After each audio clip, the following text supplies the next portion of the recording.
की मौत कल एक कार एक्सीडेंट में होने वाली है। 50 साल के मिस्टर मल्होत्रा के घर में बैठा एक 20 साल का लड़का शिखर उनकी आंखों में आंखें डाले ये बात बोल रहा था। और शिखर की ये बात सुनकर मिस्टर मल्होत्रा मानो अपनी जगह पे ही जम गए।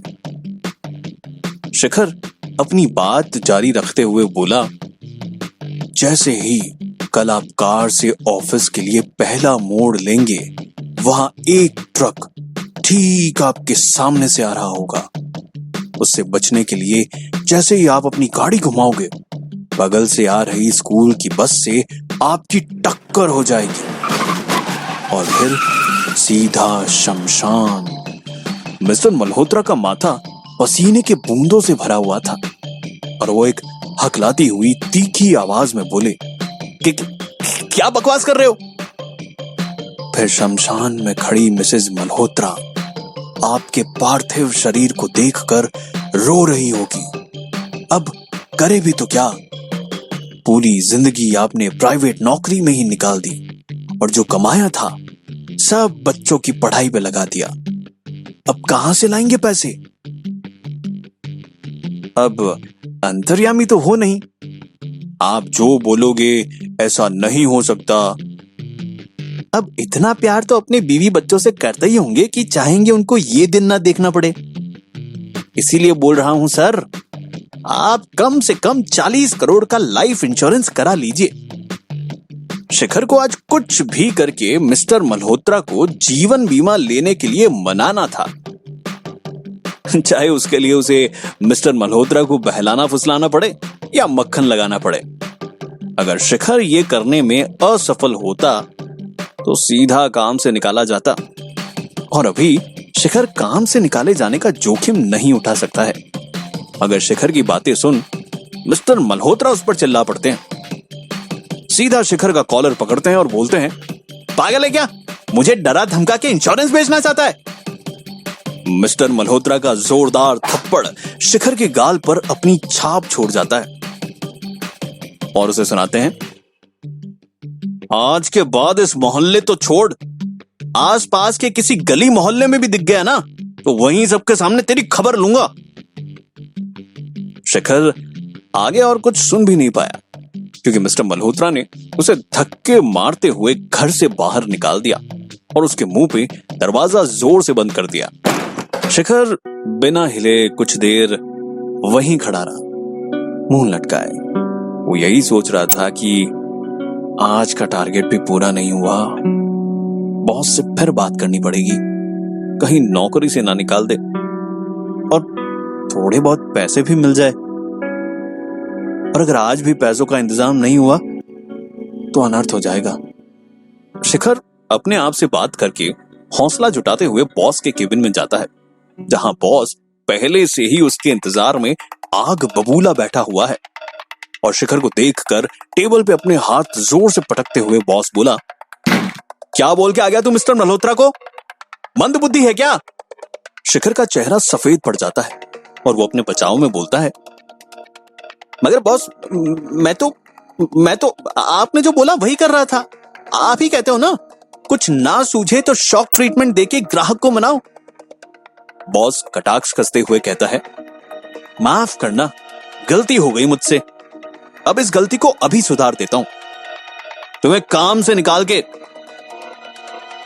शिखर ने अपना गला सूखने तक हाथ जोड़कर लगातार बॉस से विनती की, मगर बॉस ने उसकी एक न सुनी। आखिर शिखर भी हार मानकर बोला, कम से कम मेरा वेतन मिल जाता तो। आपको तो पता ही है मुझे पैसे क्यों चाहिए। ये सुनते ही बॉस दहाड़ते हुए शिखर का कॉलर पकड़ के सबके सामने उसे घसीट कर दफ्तर के दरवाजे तक ले जाता है और बाहर जोर से धक्का देते हुए बोलता है, मेरा इतना बड़ा ग्राहक चला गया तेरी वजह से और तुझे पैसे चाहिए? एक फूटी कौड़ी नहीं मिलेगी तुझे। शिखर जमीन पे गिरता है और उसकी जेब से फोन निकलकर थोड़ी दूर जा गिरता है। फोन देख बॉस बोल पड़ता है, दफ्तर का फोन है ये, वापस कर इसे। मगर इससे पहले बॉस या अन्य चौकीदार कुछ कर पाते, शिखर फोन उठा उसे अपने सीने से लगाकर भागना शुरू कर देता है, ये बोलते हुए, मैं ये फोन वापस नहीं कर सकता। और देखते ही देखते वहां से हवा हो जाता है। पसीने से लथपथ शिखर बिना रुके भागे ही जा रहा था। तभी उसे एहसास होता है कि उसका फोन बज रहा है। वो रुककर फोन की ओर देखता है। उस पर मकान मालिक का नाम लिखा होता है। शिखर समझ जाता है जिस बात का डर था वही हुआ है और फोन उठाकर बोलता है, मैं आ रहा हूं। फोन के दूसरी ओर से आवाज आती है, जल्दी कर, तेरे चाचा खून की उल्टी किए जा रहे हैं। एक तो किराया नहीं है, ऊपर से मेरा घर भी बर्बाद किए जा रहे हो। शिखर पतली गलियों में नाले के ऊपर से चलते हुए अपने महादा के झोपड़पट्टी वाले घर पहुंच के देखता है।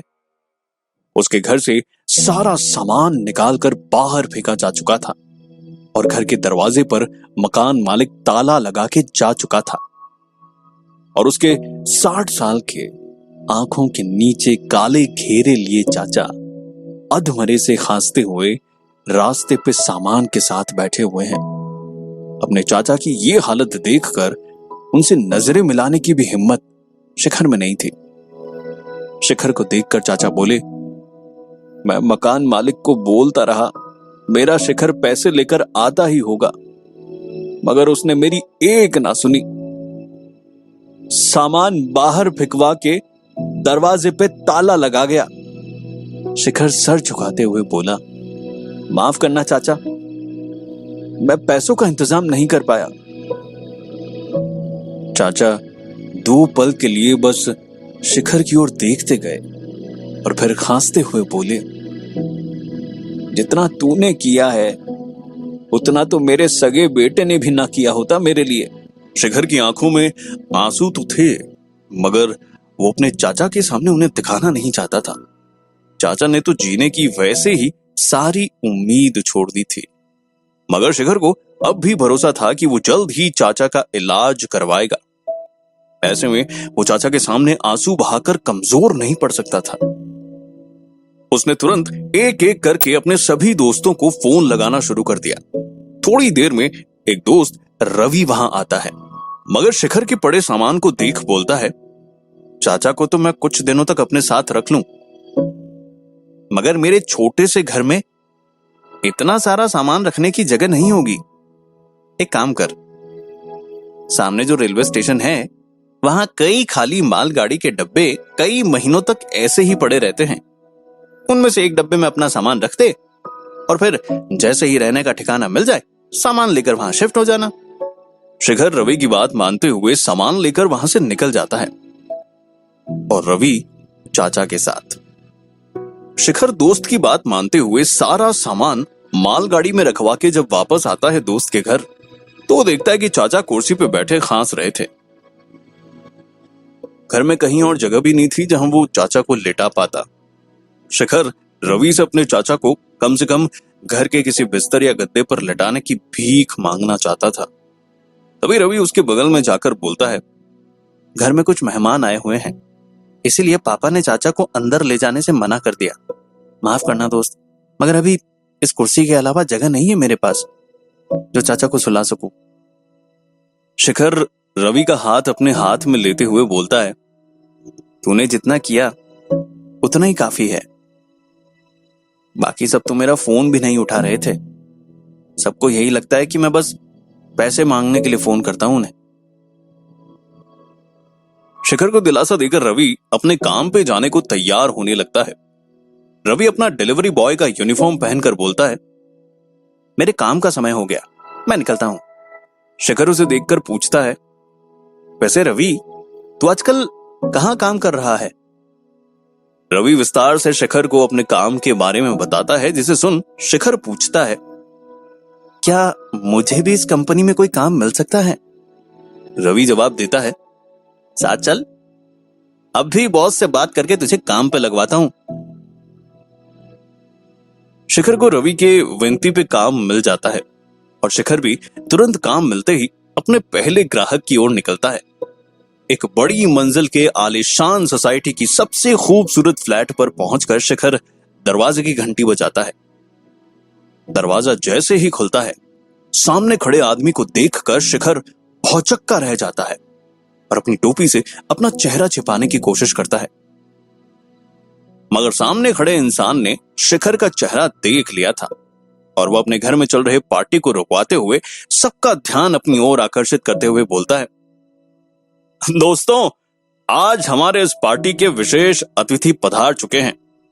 अंदर खड़े कुछ लोग शिखर को देखते हुए बोलते हैं, अरे ये तो शिखर है ना, वही जो हमारे साथ कॉलेज में पढ़ता है।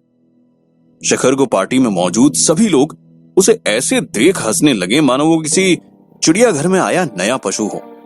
शिखर के सामने खड़ा अंकुश बोलता है, दोस्त होने के नाते एक बात बताऊं, ये काम छोड़ और मेरे घर पे काम करना शुरू कर दे, पगार 10 रुपए ज्यादा ही दिया करूंगा। पार्टी में आए सभी इस बात को सुन जोर जोर से हंसने लगते हैं। शिखर का सर शर्म से और झुक जाता है, मगर वो पलट के कुछ नहीं बोलता। उसे इस काम की जरूरत थी। गुस्से में कुछ गलत बोल अपना ये काम भी हाथ से नहीं गंवाना चाहता था। शिखर हर तरह के काम की इज्जत करता था। तभी एक आवाज सबको शांत करते हुए बोलती है, शर्म नहीं आती तुम सबको किसी का ऐसे मजाक उड़ाते हुए? सब चुप हो जाओ, कोई मजाक नहीं उड़ाएगा शिखर का। यह आवाज पार्टी में आई सबसे खूबसूरत लड़की अनन्या की थी। अनन्या शिखर की ओर बढ़ती है और अपने पर्स से एक कड़क 100 का नोट निकालकर उसे बख्शीश देने को पैसे आगे करती है। शिखर, जो कभी अनन्या के एक तरफा प्यार में पागल रहा करता था, रात रात भर उसके ख्वाबों में जगा रहता था, आज उसी अनन्या के हाथों बख्शीश लेते हुए उसका सर झुका हुआ था और उसकी आंखों में आंसू आ रहे थे।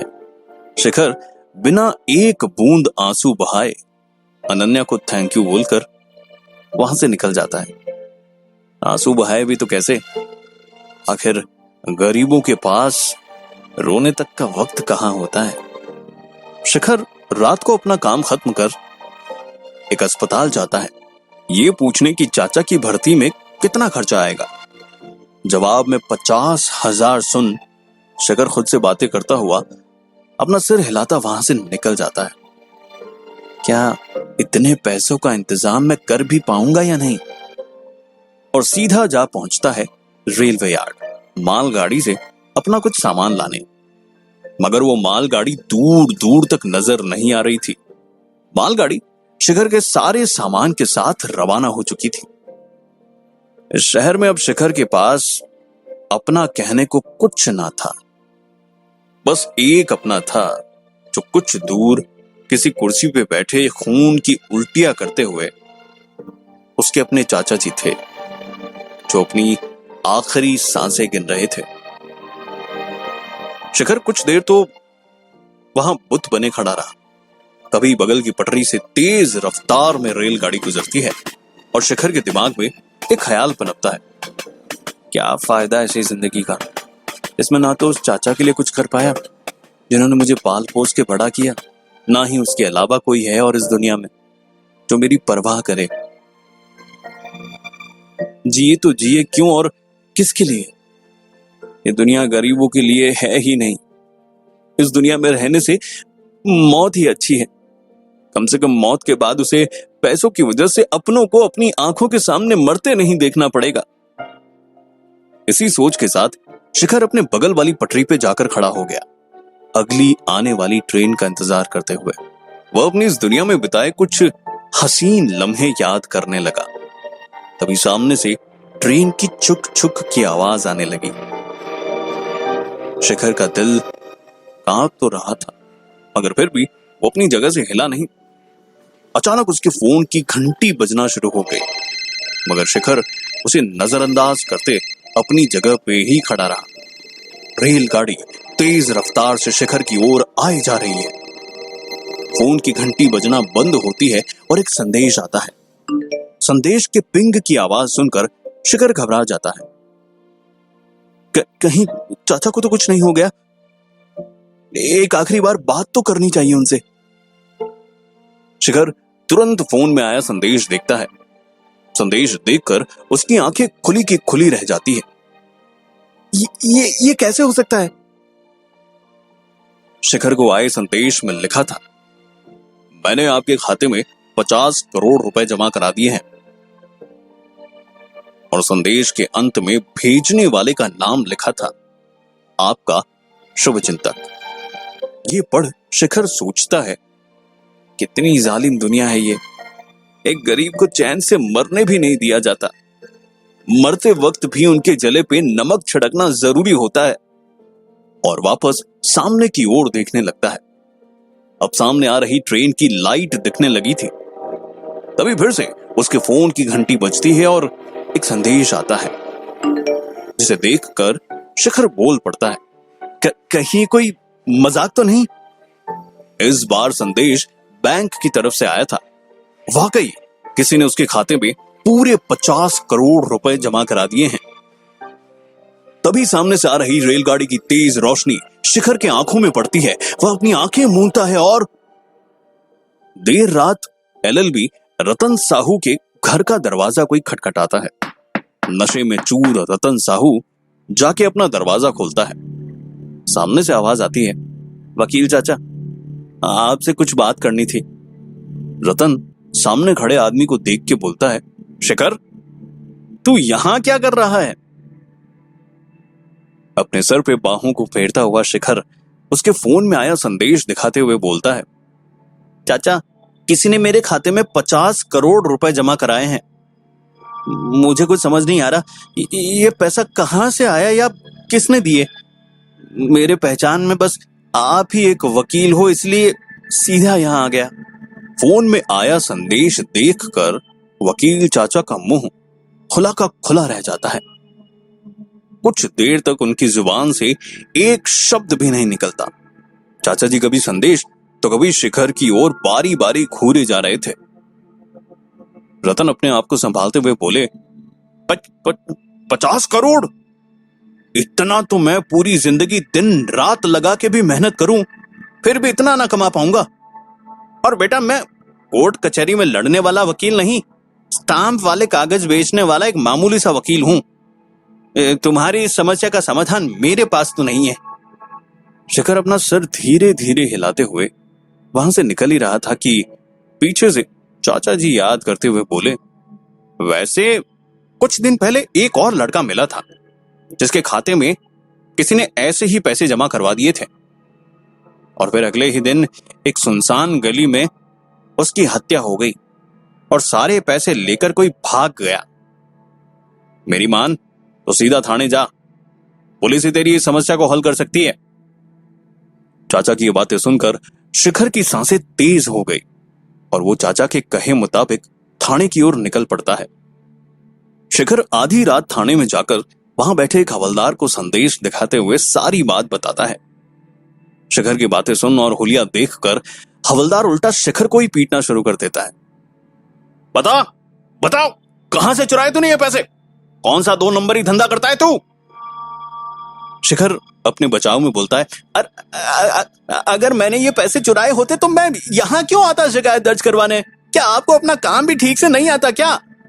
हवलदार हाथ की मुट्ठी बनाकर एक डंडा कस के पकड़ता है और डंडे से शिखर को मारते हुए बोलता है, जबान लड़ाएगा मुझसे? आप बेंच पे बैठ जाके, पाटिल सर को आने दे राउंड मार के, फिर वही अच्छे से खबर लेंगे तेरी। अब तो तू देख क्या होता है तेरे साथ। बेंच पे बैठे शिखर को यह अंदाजा हो गया था कि पुलिस वाले उसकी मदद करने की जगह उसके लिए और मुसीबत खड़ी करने वाले थे। और जैसे ही उस हवलदार की आंख लगती है पाटिल सर का इंतजार करते हुए, शिखर मौका देख के चुपके से वहां से निकल जाता है। थाने से थोड़ी दूर एक सुनसान गली से जब शिखर गुजर रहा होता है तो उसे ऐसा प्रतीत होता है मानो कोई काला साया उसका पीछा कर रहा है। शिखर को रतन चाचा की वो बात याद आती है, उस लड़के को किसी ने सुनसान गली में मारकर उसके सारे पैसे ले लिए थे। क्या मेरे साथ भी यही होने वाला है? और शिखर के कदम तेज हो जाते हैं। उसका सर घूम अब आगे के साथ साथ वो पीछे भी देखते हुए जा रहा है। तभी शिखर को ऐसा लगता है कि उसके पीछे चल रहा साया अपने कोट के अंदर वाले जेब से कुछ निकाल रहा है। ये देखकर शिखर की धड़कनें तेज हो जाती है और वो बिना कुछ सोचे, बिना एक बार मुड़कर देखे भागना शुरू कर देता है। अपनी पूरी जान लगा के भागता ही जाता है। शिखर के कदम जहां रुकते हैं उसके सामने शहर का सबसे बड़ा अस्पताल होता है। शिखर अब शहर के बीचों बीच था। उसको वो काला साया और कोई पीछा करता हुआ नजर आ ही नहीं रहा था। अपना सर पीछे लटकाते हुए 2 पल सांस लेने को रुकता है और सोचता है, इससे पहले कोई इन पैसों को मुझसे छीने, कम से कम इन पैसों से अपने चाचा का इलाज तो करा लूं। इतने सालों से अपने चाचा की आंखों में आंखें नहीं मिला पा रहा था। आज आखिर इतने समय के बाद उनके साथ बैठकर पहले जैसी बातें करूंगा। और फिर शिखर सीधा पसीने से लथपथ अपने पुराने फटे से कपड़ों में ही अंदर रिसेप्शन डेस्क पर जाकर पड़ताल करता है। वो, मेरे चाचा को कैंसर है, उनकी कीमोथेरेपी करवानी है। भर्ती में लगभग कितने पैसे लग जाएंगे? अस्पताल का मैनेजर शिखर का हुलिया देखकर उसे बोला, पूरे 20 लाख। अब जा यहां से और जाकर किसी सरकारी अस्पताल में मुफ्त इलाज करवा उनका। यह जगह तुम्हारी औकात के बहुत बाहर है। ये बात सीधा शिखर के दिल पे लगती है और शिखर अपने जबड़ों को जकड़ते हुए मैनेजर से पेमेंट कोड मांगता है और बिना देर किए अपने फोन से पैसे अस्पताल के खाते में भेज देता है। मैनेजर अपनी एक भौहें उठाकर शिखर की ओर देखता है। तभी अस्पताल के खाते में कुछ पैसे आते हैं, जिसे देखकर मैनेजर का हाथ उड़ते हुए उसके दिल को जा पकड़ लेता है। कुछ पल के लिए वो भी अपनी जगह पे खड़ा का खड़ा रह जाता है, ये सोचते हुए, इतने पैसे तो मैं भी नहीं दे पाऊं, फिर इस लड़के ने कैसे, हो ना हो कोई अमीर इंसान है ये, कहीं इससे बदतमीजी से बात करना भारी ना पड़ जाए मुझे। शिखर के सामने झुककर मैनेजर माफी मांगने लगता है और शिखर ने पलटकर बस इतना ही बोला, मेरे चाचा के लिए कमरा तैयार करवाओ, मैं उन्हें लेकर आ रहा हूं। शिखर अस्पताल से बाहर निकल भागते हुए घर वापस जा रहा होता है। दिन भर भागते हुए अब उसके पांव जवाब दे रहे थे और थोड़ी दूर भागने के बाद उसे ये बात याद आती है कि अब वो 50 करोड़ रुपए का मालिक था।